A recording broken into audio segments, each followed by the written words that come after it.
విజయవాడలో కుంభవృష్టి కురుస్తోంది. భారీ వర్షం నగరాన్ని ముంచెత్తింది. తాజా పరిస్థితిని మా ప్రతినిధి ధనంజయ్ నాయుడు తెలుసుకుందాం. ధనంజయ్, చెప్పండి, నగరంలో పరిస్థితి ఎలా ఉంది? అధికారులు ఎలాంటి చర్యలు తీసుకున్నారు?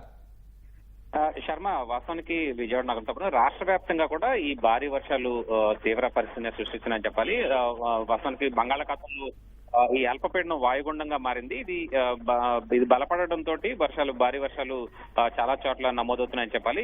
ప్రత్యేకించి నుంచి విజయనగరం, ఎన్టీఆర్, అలా ఏలూరు, పశ్చిమ గోదావరి, కృష్ణా, గుంటూరు, ప్రకాశం జిల్లాల్లో భారీ నుంచి అతి భారీ వర్షాలు నమోదవుతున్నాయి. ఇవాళ అర్ధరాత్రి సమయానికి విశాఖపట్నం, గోపాల్పూర్ మధ్య కళింగపట్నం దగ్గరలోనే ఇది తీరాన్ని దాటే అవకాశం ఉందని చెప్పి కూడా వాతావరణ శాఖ అధికారులు చెబుతున్నారు. మొత్తంగా దీని ప్రభావంతో, వాయుగుండం ప్రభావంతో రాష్ట్ర వ్యాప్తంగా వర్షాలు నమోదవుతున్నాయి. కోస్తాంధ్రలో భారీ నుంచి అతి భారీ వర్షాలు నమోదవుతున్నాయి. దాదాపుగా ఒక విజయవాడలోనే దాదాపుగా 17 సెంటీమీటర్ల వర్షపాతం నమోదైందని చెప్పాలి. మిగిలిన చోట్ల కూడా చాలా చోట్ల రాయలసీమ ప్రాంతాల్లో కూడా మోస్తరు నుంచి విస్తారంగానే వర్షాలు కురుస్తున్నాయి. కోస్తా తీరం వెంబడి బలమైనటువంటి ఈదుగాలు కూడా వీస్తున్నాయి. లోతట్టు ప్రాంతాలను అందరూ కూడా అప్రమత్తంగా ఉండాలని చెప్పి వాతావరణ శాఖ ఇప్పటికే హెచ్చరికలు జారీ చేసింది. ఇక కృష్ణానది పరివాహక ప్రాంతాల్లో కూడా భారీ స్థాయిలో వరద ప్రవాహం నమోదవుతోంది. దాదాపుగా 3 లక్షల క్యూసెక్ల వరద నీరు ప్రకాశం బ్యారేజ్ నుంచి, గేట్ల నుంచి కిందకి దిగువగా వదులుతున్నటువంటి పరిస్థితి. ఇక కాలువలు, కల్వర్ట్లు, మ్యాన్ హోల్స్ కి సంబంధించి పెద్ద ఎత్తున రోడ్లన్నీ కూడా భారీ వర్షాలకి రోడ్లన్నీ కూడా జలమయమని చెప్పాలి. ప్రజా జీవితం పూర్తిగా ఒక రకంగా ప్రభావితమైందని చెప్పాలి. మొత్తం చాలా చోట్ల విద్యుత్ లైన్లకు కూడా ఇబ్బంది కలిగింది. ఇక వాగులు, వంకలన్నీ కూడా పొంగిపోతున్నాయని చెప్పాలి. అయితే దీనికి సంబంధించి భారీ వర్షాలకు సంబంధించినటువంటి అంశం పైన ముఖ్యమంత్రి చంద్రబాబు, సిఎస్ డీజీపీలు, అలాగే మంత్రులు, జిల్లా కలెక్టర్లు, ఎస్పీలతో సహా వివిధ శాఖల అధికారులతో కూడా టెలికాన్ఫరెన్స్ ద్వారా వర్షాల పరిస్థితిని సమీక్షించారు.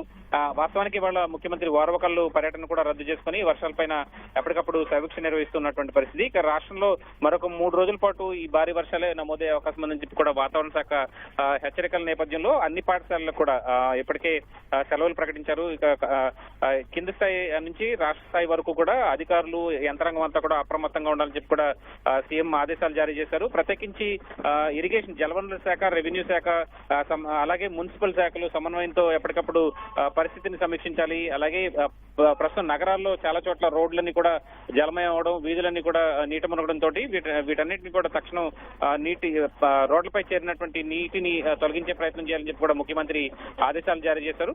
ఇక ట్రాఫిక్ యాజమాన్యంపై కూడా దృష్టి పెట్టాలని పోలీసు యంత్రాంగాన్ని కూడా ముఖ్యమంత్రి ఆదేశాలు జారీ చేశారు. ఇక ప్రత్యేకించి పట్టణాలు, అలాగే ఏజెన్సీ ప్రాంతాల్లో తాగునీటికి సంబంధించినటువంటి అంశంపై కూడా దృష్టి పెట్టాలని చెప్పి ముఖ్యమంత్రి సూచనలు జారీ చేశారు. అల్లూరు జిల్లాలో కలుషిత ఆహారం తిని అనారోగ్యం పాలైనటువంటి పరిస్థితిపై కూడా ముఖ్యమంత్రి సమీక్ష నిర్వహించారు. వీటన్నిటిపైన కూడా అధికారులు దృష్టి పెట్టాలని చెప్పి కూడా సూచనలు జారీ చేశారు. ఇక సీజనల్ వ్యాధుల దృష్ట్యా భారీ వర్షాలు ఒకవైపు, సీజనల్ వ్యాధులు కూడా ప్రబలే అవకాశం ఉందని చెప్పి అప్రమత్తంగా ఉండాలని వైద్య ఆరోగ్య శాఖ అధికారులు కూడా సూచనలు జారీ చేశారు. ప్రస్తుతం అన్ని చోట్ల కూడా యంత్రాంగం ఎప్పటికప్పుడు వాట్సాప్ గ్రూపుల ద్వారా నిత్య సంప్రదింపులు సమన్వయం చేసుకోవాలని చెప్పి కూడా సీఎం స్పష్టం చేశారు. క్రైసిస్ మేనేజ్మెంట్ ని తక్షణం చురుగ్గా వినియోగించుకోవాలన్నది ముఖ్యమంత్రి ఆదేశంగా చెప్పొచ్చు. ఇక పెన్షన్ల పంపిణీకి సంబంధించి రేపు ఆదివారం కావడంతో ఇవాళ పెన్షన్ల పంపిణీ చేయాలని చెప్పి రాష్ట్ర ప్రభుత్వం భావించింది. అయితే భారీ వర్షాల కారణంగా ఇబ్బంది కలుగుతుండటంతో గ్రామ వార్డు సచివాలయ సిబ్బందిని కొంత వెసులుబాటు కల్పిస్తూ ముఖ్యమంత్రి ఆదేశాలు కూడా జారీ చేశారు.